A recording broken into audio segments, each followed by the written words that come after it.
Imagine a vibrant discussion between people that includes both openness and critical thought in the pursuit of truth. The Purchasing Truth podcast is an experience, a journey, an exploration of the impact that negative messages in politics and the media have on our families, community, society, and nation. Join your hosts, Bill Stierle and Tom Hazard, to discover new concepts and language strategies that will reveal effective ways of establishing truth. This podcast series will tackle current events, leadership challenges, healthcare confusion, integrity in business, and many other areas that affect us all. Gain clarity and understanding of the various truth perspectives. Welcome to Purchasing Truth.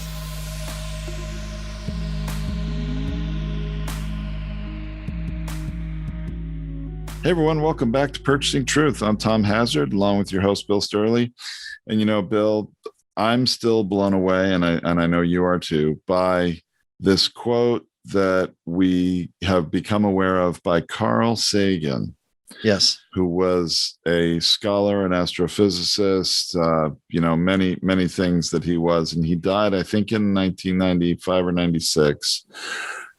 10 months before he died, he actually wrote and published a book, and there is just this profound quote, or sort of three sections of a quote, where he really predicted where we are today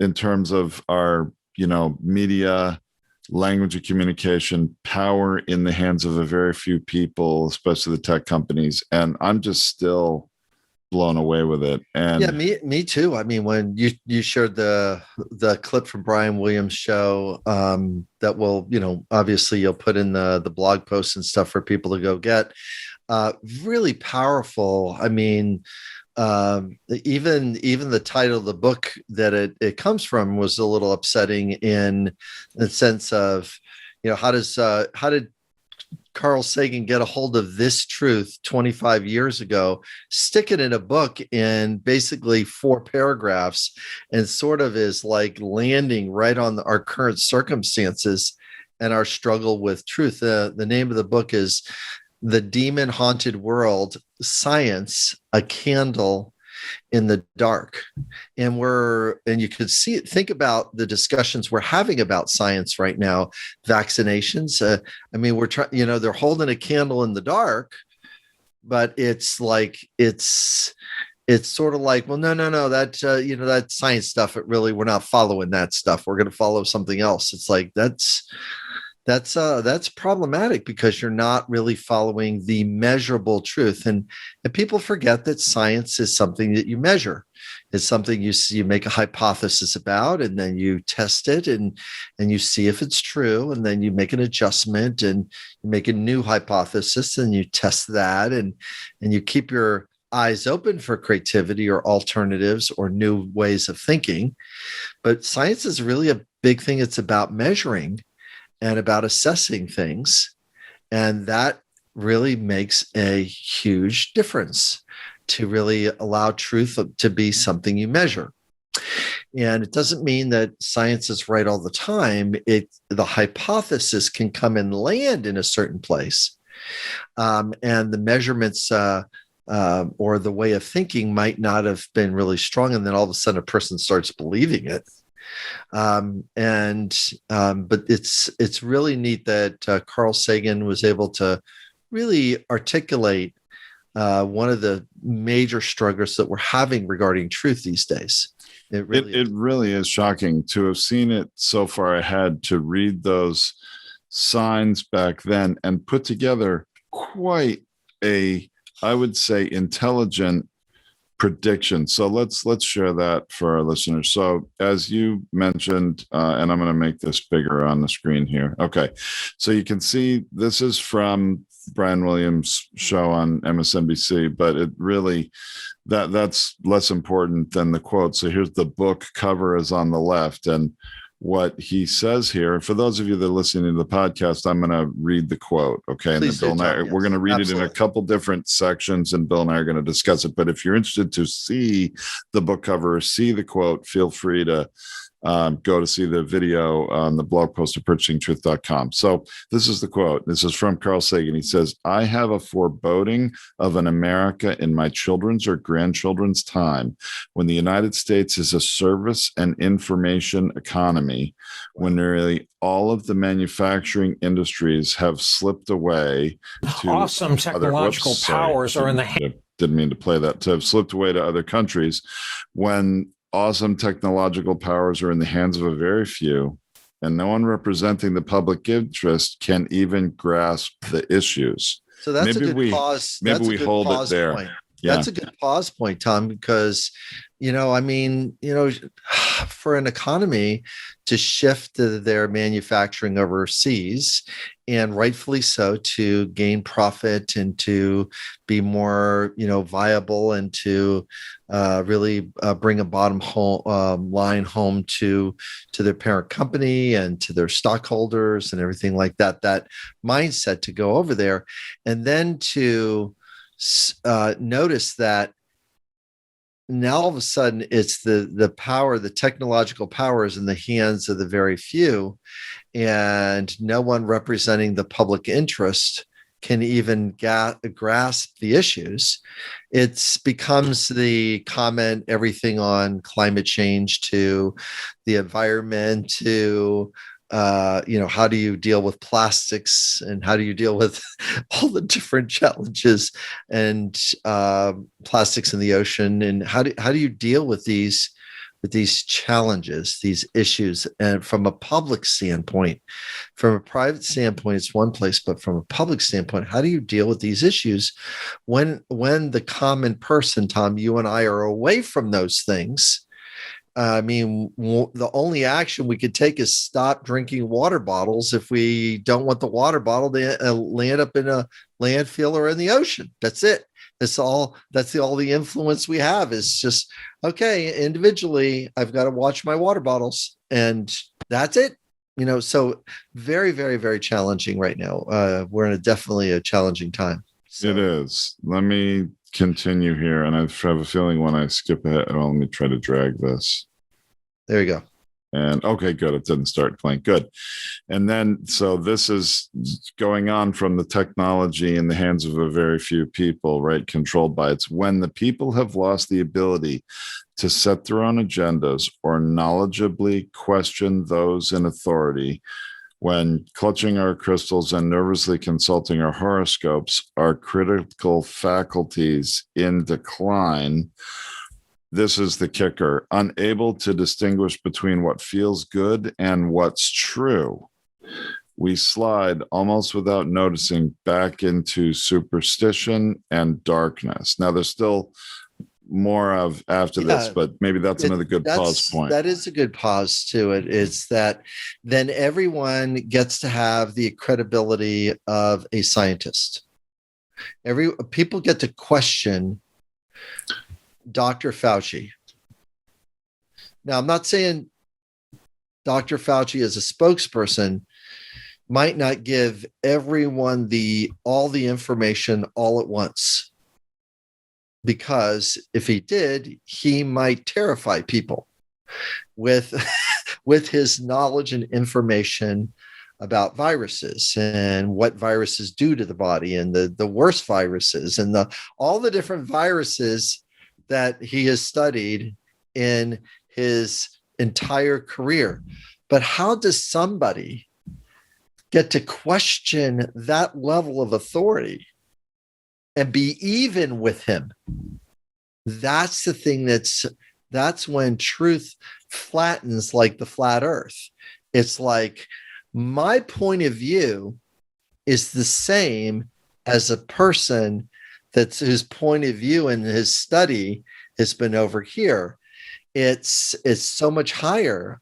I would not go to Dr. Fauci and say, well, I read this article on the internet, and everybody can, why don't you what about this interview? And there's been times where people would bring things like that to Fauci. He goes, yeah, I read that study. It was only 27 people that were in that study, and this is what they said, and this is what they didn't have in their test, and this is why that's really not valid, because the protocol wasn't followed in science. And I'm going like, oh my gosh, it's literally this quote. Well, and what's interesting, Bill, is that Dr. Fauci has spent his entire career on infectious disease study and mitigation, his entire career. And he's been the head of the agency, and I'm going to forget the exact name of it, but he's been the head of this independent agency for literally decades. I mean, back to at least the George Bush administration, Bush #1, if not back into the Reagan administration. He's been there forever. And you talk about how do you put something up against him in an authority. And we've seen a couple times Senator Rand Paul go toe to toe with Dr. Fauci in hearings where Rand Paul hasn't spent decades and decades studying infectious diseases, but he was a doctor before he became a senator. And so somehow, he's a doctor, and that kind of Fauci's here. And somehow people are seeing that elevates his credibility to be able to question Dr. Fauci, even though he hasn't studied infectious diseases for decades. It's really disheartening. Very, very disheartening. And what feels good? It doesn't feel good, Tom. It doesn't feel good for you and I to change a belief. It doesn't feel good when we're looking at something, and then all of a sudden we've got to look at it and go like, wait a minute, I got to change my belief about this. Like my son came to me the other day. He's 19 going on 20. And he goes, I walked yesterday, Dad, and I got a blister on my toe. I'll go, you got a blister? Would you like me to pop it for you? He goes, no, you're not supposed to pop them. I'm like, I've always popped my blisters. He goes, no, I read it on the internet. You're not supposed to think. So I went on to I go like, really? I've always popped the blisters. I pop it, put a Band-Aid on it, put some stuff on it. And then I, feels no, in 2 or 3, in 2 days, the water gets reabsorbed and then it prevents infection. So I'm not popping the blister. I'm thinking, you're uncomfortable, pop the blister. And then I went on the internet and go like, yeah, he's right. And guess how I feel? Uncomfortable. But my flat earth mindset is pop the blister. I'm unsettled to this day that I can't contribute wisdom to my son because he can get to wisdom and knowledge ahead of me. This is what that quote is doing. We slip into what's worked before that is not necessarily best. We keep ourselves in darkness because we're not asking ourselves to change our belief. I mean, it's unsettling and also very sobering to realize that we've got to do a better job of looking at truth instead of leaning on our beliefs that are not in alignment with truth.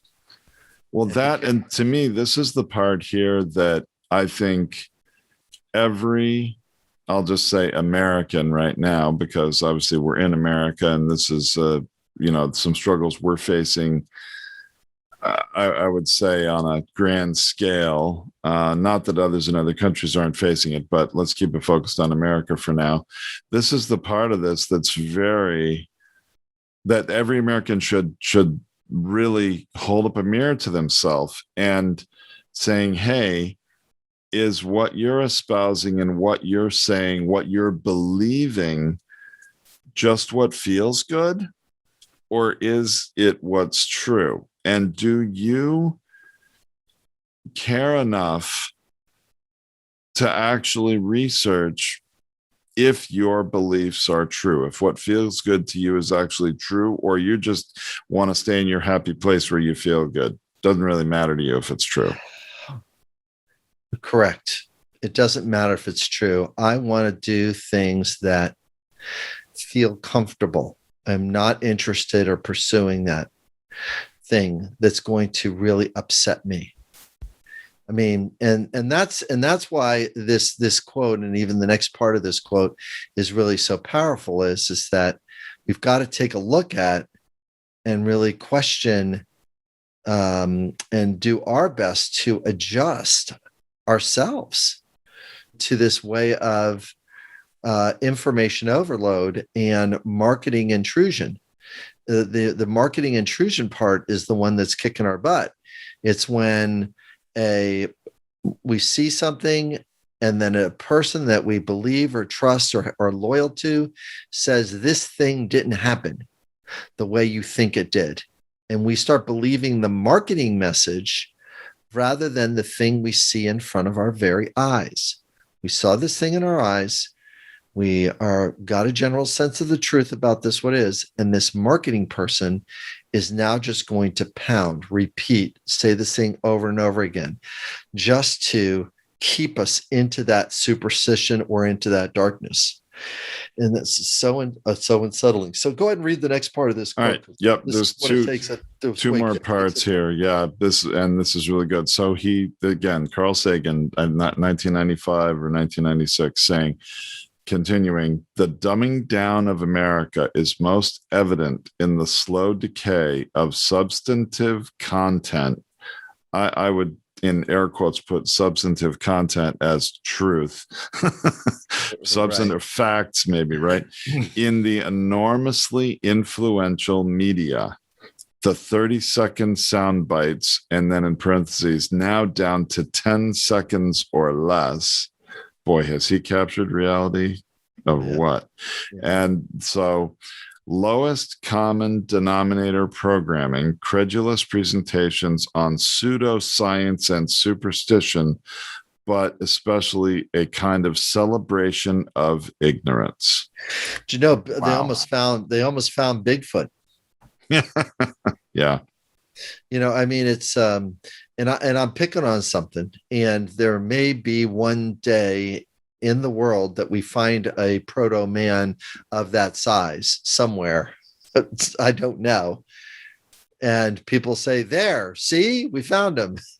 At the same time, what this is here is, believing in things that you can't measure.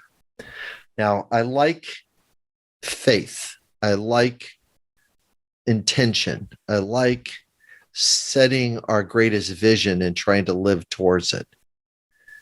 But there's a certain amount of time we've got to take to measure, to stare it down, to apply the balance between creativity and logic, between logic and spirituality, between the ability to be creative and then to really follow a to-do list and get stuff done.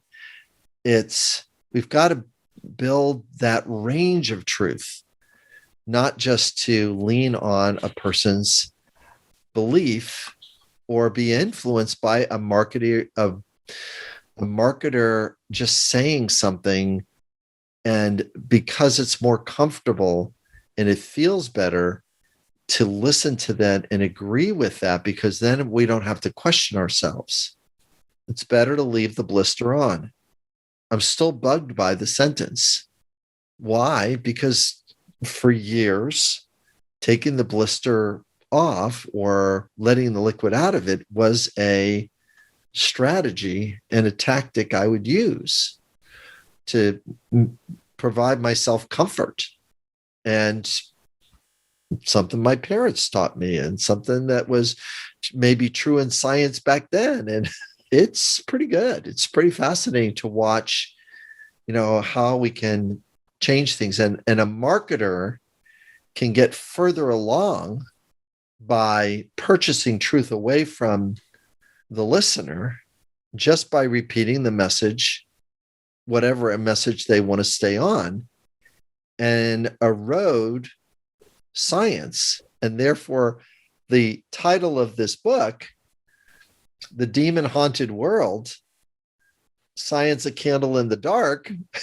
It sounds medieval. It sounds like was this a book that was written in Galileo's time, when he was put on the block for the crime was science and looking up the truth. And, right. Yeah, see these stars moving through the sky at night. That's because the earth is round and it's spinning. The earth is not round, it's flat. Kill him. And obviously I'm oversimplifying. We have our version of that. What do you didn't you see a bunch of people go into the Capitol building? I mean, that's that thing. The election was stolen. It's like there's election fraud. There's greater numbers. I'm going like, well, let's see how that works in court. Let's bring that fact into court. No, there's not. No, there's no facts here in court. So everything gets thrown out, and then the superstition is still living. The marketing is still working. The brand loyalty towards Trump is still being promoted. And there's a group of people not getting off of that and is just holding the line with that, and then just looking for any way to not talk about the truth, and then use things like distraction and certain half stories, straw men, red herrings, all the different beliefs and biases and fallacies that you can put in are in that mix. So Tom, it is a tough experience. And what winds up happening is if the power is in the hands of the few, the technology, instead of you having the United States versus Russia in the space race, you have 3 billionaires in the space race. And notice how there's and this is the thing that bugged me the most this week, and we'll talk about this more next podcast. When an individual does something, not a country, when an individual does something, the energy is way different. It's not we did it. It's not we supported. That we're a part of Richard Branson. We are not a part of Richard Branson's success. And that literally leaves the person having no sense of national pride because, well, he's an English guy. Yeah, he's capitalist, but it's not something England did, or it's not something America did, although it was on American soil, although American tax breaks, although it had no financial impact to the economy that his all this stuff was built on.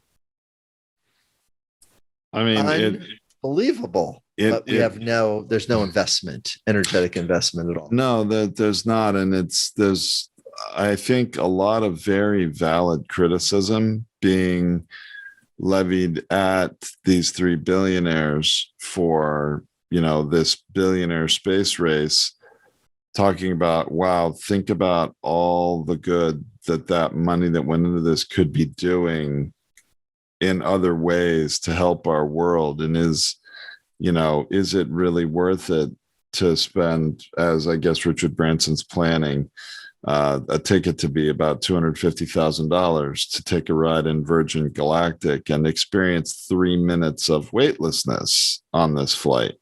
And 3 to 4 minutes of up and down.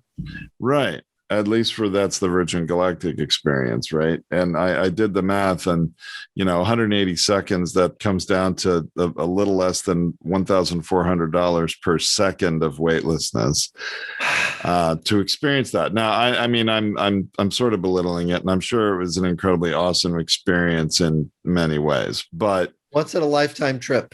Yeah, but still, for the person that can afford it, to those who can afford it. And they tried to sort of mask the idea that it's, just a ticket for rich people by saying, oh, they're going to have a lottery and give 2 people a free ticket, and, average common people the ability to go up and experience it at some point too. Oh, good. That makes it all just ideal, doesn't it? It doesn't build loyalty. It doesn't build national pride. I feel more inspired right now about the Olympics because there's USA, and what are the United States athletes going to do compared to other athletes in the world, and seeing who is the best in the world at something, rather than 3 billionaires going up into outer space. And would I turn down the ticket? Maybe I'd go. But that's the problem is still about, how do human beings grapple with truth, and can the marketing and the promotion of something really kind of like get us away from how the things we need to measure and the really important issues? Because everybody thinks, well, now that we're, commercial outer space is now available to people. Well, gosh, boy, the next step is interstellar to save the planet. It's like, right. Well, it's that pseudoscience piece, and it's important to do the work, and it's important to get up there, but it's also the collective priorities we're not concentrating on that much. So that does appear that way. And, while I do think SpaceX, one of the other billionaire companies that's, commercially going to space, is a little different than Virgin Galactic, because they're, basically what they've done is privatized going to space and trying to do a better job than the US government, admittedly a slow bureaucracy, could do and had stopped doing. And so there's a little difference there, that it's not just joyrides to space, which Virgin Galactic is. And I guess Jeff Bezos' company, I forget the name of his, but his is working on similar things. Although I have to tell you, from a marketing message, and this is just meant to be humorous, it's not, it's true, but it's humorous, is that whenever, my wife sees the image of Jeff Bezos' ship that he's going to be taking going up, she's like, these billionaire men wanting to go to space, couldn't they have done a better job designing that rocket so it didn't look like a big penis? And it really, and certainly for at least all the women in the world, that is not helpful to the marketing message of the goals they're trying to achieve. It makes it seem more like these are rich white men that are taking advantage of their money and wealth and their privilege to, feel, big about themselves. So let's take a look at next time around. Let's take a look at marketing and branding, and what does it take to flip somebody over to get whatever that item is on the grocery list? What does it take to really fully purchase somebody's brain? How much money does it take? How much time? How many repeated messages? Because as the repeated messages keep going and keep going and keep going and keep going about election fraud with no measurable data, it becomes a way to flatten people's enthusiasm around their own national loyalty, and then it's very hard for us to make a collective decision or choice, moving forward. But more to come on this, Tom. This is a great discussion. Really appreciate it, and more to come. Okay. Yep. Thanks. I appreciate it, Bill. Talk to you next time. Thanks, everybody. All right. Bye.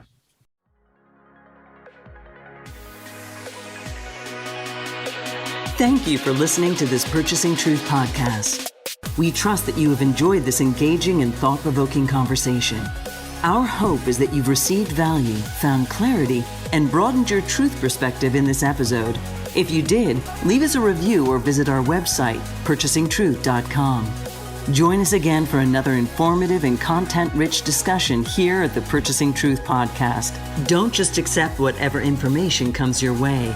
Join the discussion. Discover your own voice. Purchase your own truth.